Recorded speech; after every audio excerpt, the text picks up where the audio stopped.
Em 2007, o game designer Clint Hocking, que dirigiu jogos como o primeiro Splinter Cell e Far Cry 2, postou no seu blog pessoal uma análise crítica do design do jogo BioShock. Essa crítica iria fomentar uma discussão que se seguiu durante anos. Eu sou Gabriel e você está assistindo ao Praise the Game. Em BioShock, no papel de Jack, o jogador se vê como um sobrevivente de um acidente de avião. Ele cai nas águas do Oceano Atlântico e, no fundo do mar, encontra a cidade submarina de Rapture. Porém, em vez de um refúgio, ele vai descobrir uma cidade arrasada por uma guerra civil, e com o auxílio de Atlas, um cidadão sobrevivente, o jogador agora precisa escapar desse lugar. No seu post, Hocking alega que existe uma desarmonia entre as estruturas do jogo. A estrutura lúdica, a gameplay, e a estrutura narrativa, que conta a história. Podemos entender que o sistema oferece incentivos e estabelece diretrizes. Na lore do jogo, Ryan, o fundador de Rapture e vilão, promoveu nessa cidade ideias e filosofias centradas no individualismo e no interesse próprio, trazendo concepções baseadas na filosofia objetivista. O jogo, no entanto, permite o jogador adotar ou contestar essas mesmas ideias somente na gameplay, mas não na narrativa. Durante a campanha, você vai encontrar as Little Sisters, garotinhas que foram geneticamente modificadas e carregam consigo Adam, uma energia essencial para o funcionamento dessa cidade. O jogador pode escolher entre absorver essa energia, o que causaria a morte dessas garotas, ou então salvá-las, livrando-as desse estado mental de controle. Absorver te recompensa com benefícios de curto prazo, facilitando os primeiros levels, enquanto salvar as garotas te beneficiaria a longo prazo, sendo capaz de conseguir itens únicos e garantindo ainda um final mais feliz. Esses seriam os incentivos, possíveis escolhas. A narrativa, por outro lado, não permite o jogador escolher. Ele precisa seguir e confiar no que o Atlas conta sobre aquele lugar, assumindo essa posição como a opção correta. Essa seria uma diretriz, uma ordem. Portanto, os incentivos na estrutura de gameplay deixam o jogador decidir, agir de forma egoísta ao absorver a energia das Little Sisters ou fazer uma oposição a esse pensamento ao salvá-las. Contrariamente, na estrutura narrativa só existe uma diretriz, que é seguir as ordens de Atlas. O jogador não pode se opor. De acordo com Hocking, o jogo sofre uma forte dissonância entre o que ele é enquanto jogo e o que ele é enquanto narrativa. Essa tensão entre essas duas estruturas foi então cunhada por ele de dissonância ludonarrativa. E aí os ânimos esquentaram. Nos anos seguintes, o termo foi aparecendo com mais frequência no vocabulário de jornalistas e até game designers. Dissonância ludonarrativa passou a trazer uma carga bastante negativa. Nenhum estúdio gostaria que seu jogo fosse associado ao termo, pois isso significava que o título tinha um grande problema. Não demorou muito e as coisas saíram de controle. As características necessárias para aplicar o termo não foram bem esclarecidas pelo próprio Hocking, então as atribuições ficaram confusas e novas interpretações foram criadas. Começaram a surgir artigos que tentavam identificar dissonâncias em qualquer contexto de conflitos e dilemas de gameplay e história. Papers, Please foi apontado, por exemplo, como um bom uso da dissonância, já que a narrativa exige do jogador a posição de um burocrata que segue os protocolos, mas a gameplay permite você desobedecê-los. No entanto, esse dilema é exatamente a proposta de um desafio socioemocional que o jogo oferece. Por que seria uma dissonância? A crítica de Hocking é de que essa dissonância deveria criar uma incompatibilidade. Não vemos isso aqui. Essa imprecisão do uso fez o conceito mais atrapalhado que tentar elevar os jogos a um novo patamar, já que supostamente ele estaria tentando solucionar um problema da própria natureza dos jogos. Consequentemente, o debate só se esgotou e a adesão só diminuiu. Independente das características específicas de um jogo, existe um problema fundamental na análise de Hocking: a relação excludente entre as estruturas lúdica e narrativa. É como se BioShock funcionasse como gameplay e também funcionasse como história, mas não juntos ao mesmo tempo. E esse conflito realmente existe? Para entender esse caso, vamos voltar uns anos atrás da publicação dessa crítica e falar de um debate que nunca aconteceu. Mas antes de continuar, se você está gostando do conteúdo, não esqueça de deixar o seu gostei, porque é uma ótima forma de ajudar o canal. Muito obrigado. No final da década de 90, começaram a surgir as primeiras publicações acadêmicas sobre jogos de maneira geral, que incluíam esportes, jogos de tabuleiro, brincadeiras e particularmente jogos eletrônicos. Era a primeira vez que os jogos estavam sendo abordados dentro de um campo de estudos próprio. Antes disso, os jogos eram analisados sob perspectivas econômicas, antropológicas, psicológicas, etc. Esses estudos visavam entender a natureza de um jogo, como seu ambiente é estruturado e cria a jogabilidade que nós, jogadores, podemos interagir. Um dos principais estudiosos desse campo, Gonzalo Frasca, junto a outros pesquisadores, propôs que essa nova disciplina fosse cunhada de ludologia. Durante esse mesmo período, surgiu um debate que nunca aconteceu, como é intitulado um artigo publicado pelo próprio Gonzalo. Criou-se dentro do campo de estudo de jogos duas frentes supostamente antagônicas: os narrativistas e os ludologistas. De um lado, os narrativistas promoviam que as análises de jogos deveriam partir de estudos de narrativas e teorias literárias. Do outro, os ludologistas difundiam a ideia de que os jogos deveriam ser analisados a partir de suas mecânicas e estruturas de sistemas. Um parênteses, Gonzalo prefere o termo narrativista e não narratologistas,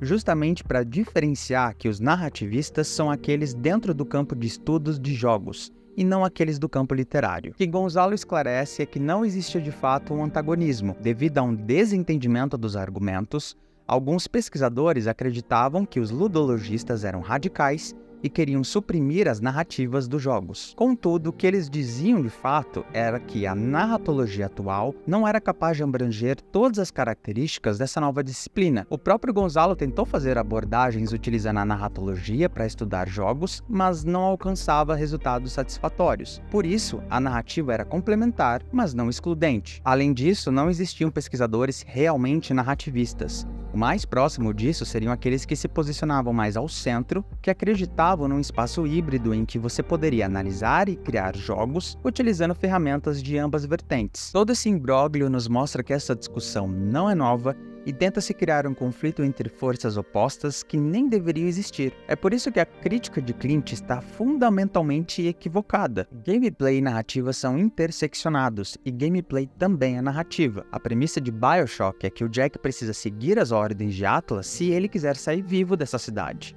Não é uma escolha moral. Se sensibilizar pelo pedido de socorro do outro não está em pauta. É uma escolha prática de benefício mútuo. O jogador se coloca na mesma posição. Criar alternativas para que o jogador pudesse se contrapor ao Atlas e se aliar ao Ryan, o vilão, também não se alinharia necessariamente à temática de agir em seu interesse próprio, como Hawkins sugere. Afinal, por que não criar uma terceira opção, então? Matar o Ryan e ainda se recusar a ajudar o Atlas também poderia ser uma decisão baseada em interesse próprio. Mas perceba que ainda assim, o cenário criado aqui, além de não conseguir satisfazer todo tipo de anseio que um jogador pode ter, estaria colocando as duas estruturas numa competição eterna de qual promove mais a temática. E aí voltamos à armadilha da autonomia, tema do meu vídeo anterior. Nós seguimos o único caminho disponível porque somos convencidos de que é o melhor a se fazer. Assim como também temos vontade de entender o que houve naquele lugar e conseguir escapar dessa distopia, mas não porque obedecer ao Atlas é a escolha moralmente certa. Dentro desse contexto de sobrevivência, quase todos os outros seres são inimigos e vão tentar matar o jogador. As Little Sisters, por outro lado, não são ameaças e também são perseguidas pelos outros inimigos. É o próprio Atlas que as coloca como monstros e estimula o jogador a conseguir o Adam que elas carregam, porque ele afirma que o jogador vai precisar. No entanto, apesar de estabelecer objetivos, ele não é capaz de determinar a forma ou os meios que os jogadores utilizam para cumpri-los. Escolher entre roubar o Adam das Little Sisters ou salvá-las envolve pesar as necessidades em tornar sua sobrevivência, no caso a gameplay, mais confortável agora ou depois. Como também a sua atitude moral diante daquele cenário em acreditar que mais pessoas poderiam ser salvas. O progresso que te coloca numa busca de poder e te deixaria frio em relação às crianças, como Hawkins sugere, é somente uma posição possível que se encaixa com aquele jogador que é persuadido pelo Atlas. Você é livre e tem motivos para fazer essas considerações. Mesmo que se possa apontar que uma escolha seja mecanicamente mais benéfica, porque você recebe mais recompensas no fim, não podemos ignorar que o processo cognitivo é diferente para cada jogador, portanto não é uma resposta óbvia, nem uma satisfação garantida para todo mundo. Além disso, tudo fica ainda mais claro quando acontece aquela reviravolta. Ryan revela que o Atlas possuía um controle mental sobre o Jack, ou seja, sobre o jogador, e aí você percebe que a intersecção de gameplay e narrativa, afinal envolvia mais uma temática sobre a autonomia. A filosofia objetivista era apenas uma roupagem para aquela trama. Dissonância ludonarrativa deveria provocar uma desconexão com o jogo. O jogador sofreria uma imersão. Mas é isso que acontece? Os jogadores ficam tão imersos nessa jornada a ponto de se sentirem completamente frustrados quando se dão conta do plano de Atlas. Frustrados não porque se sentiram insultados, como Hawking alega ter se sentido uma vez que a narrativa é arbitrariamente restrita, mas porque nós acreditamos até então que éramos autônomos, consciente que estávamos fazendo o que queríamos por ter evolução, e não por motivos de um controle mental. Essa reviravolta é praticamente um meta-comentário sobre game design. As estruturas individuais não têm essa mesma potência quando analisadas separadas, como se uma parte sozinha pudesse ser o suficiente. É um processo holístico, e é por isso que o Hawking perde de vista a experiência comum que muitos jogadores tiveram. Entretanto, se tem uma questão bastante pertinente nessa discussão levantada por ele, é sobre incoerência. Então vamos entender uma outra abordagem de como isso se desenrola nos jogos.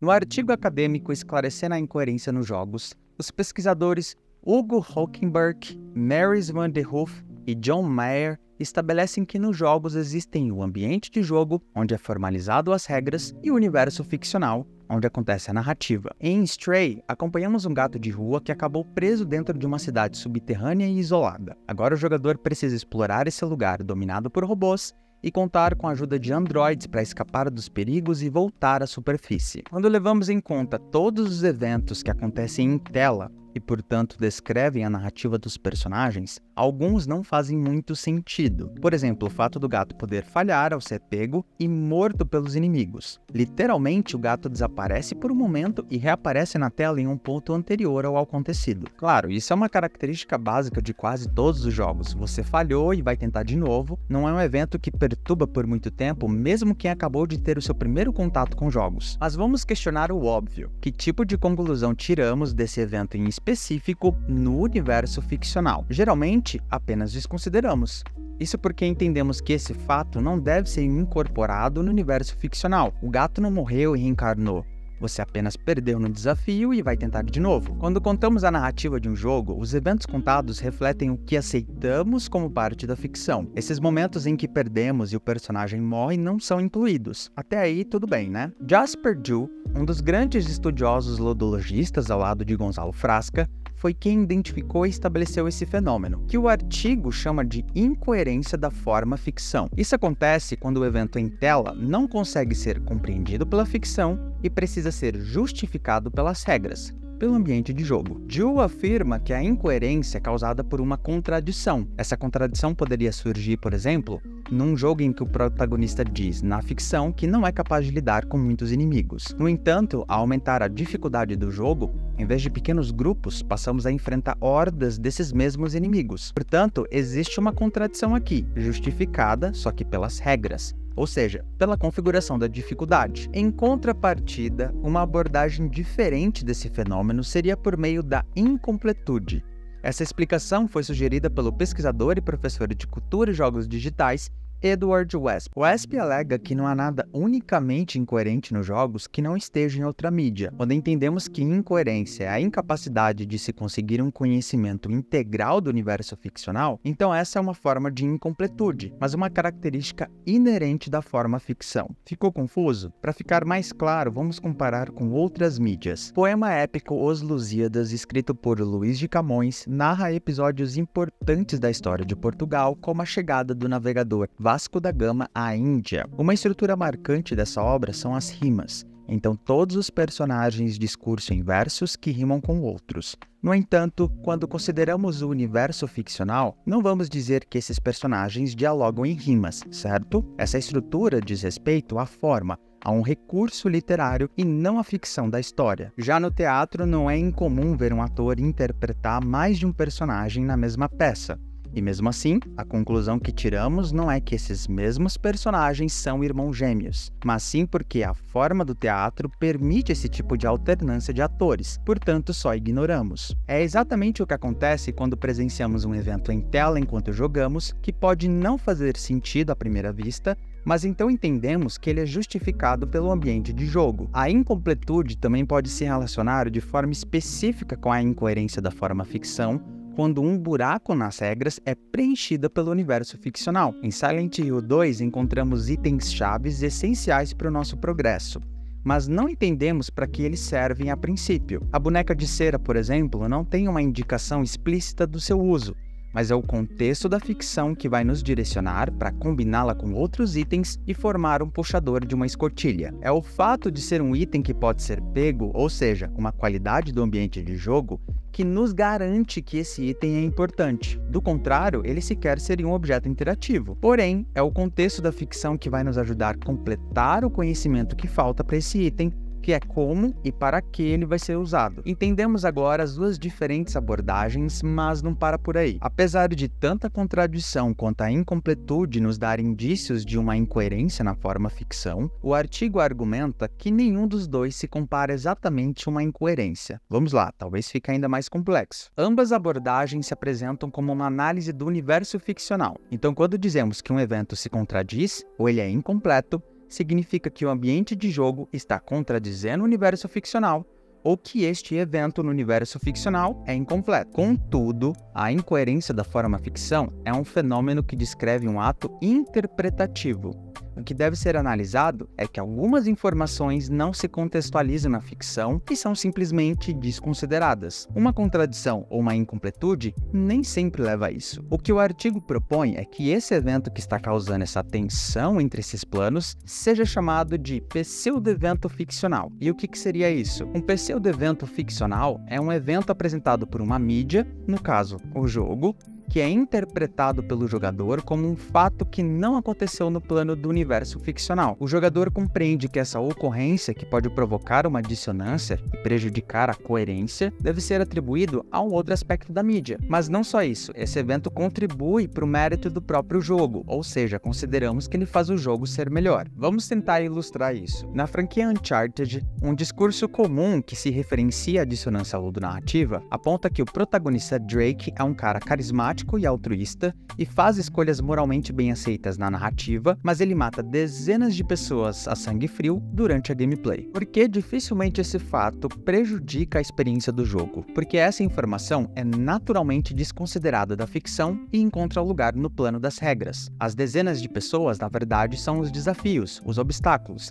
Eles podem aparecer em menor ou maior quantidade conforme a dificuldade, por exemplo. Quando nos referimos à narrativa do jogo, uma interpretação mais provável é contar que o Drake está se defendendo de vilões que o perseguem. Esses inimigos estão caçando as relíquias em busca de poder, a fim de provocar desgraças pelo mundo, e Drake, o herói, está frustrando esses planos. O significado da experiência se mantém. É muito improvável uma interpretação que vá na direção de que Drake é um cara implacável, que vai conquistar esses tesouros, não importa os meios, e qualquer um que entrar no caminho vai ser morto, porque tudo o que importa para ele é o seu interesse próprio. Por isso, a dissonância ludonarrativa se mostra um conceito impreciso, pois se apresenta como uma propriedade do próprio jogo e não leva em conta a interpretação do jogador. Então, matar muitas pessoas a sangue frio na gameplay se torna um pseudo-evento ficcional. E esse pseudo-evento é um mérito do jogo por oferecer desafios físicos dentro da proposta, como os combates a tiro e corpo a corpo. É importante ressaltar que o pseudo-evento ficcional não é uma forma de justificar uma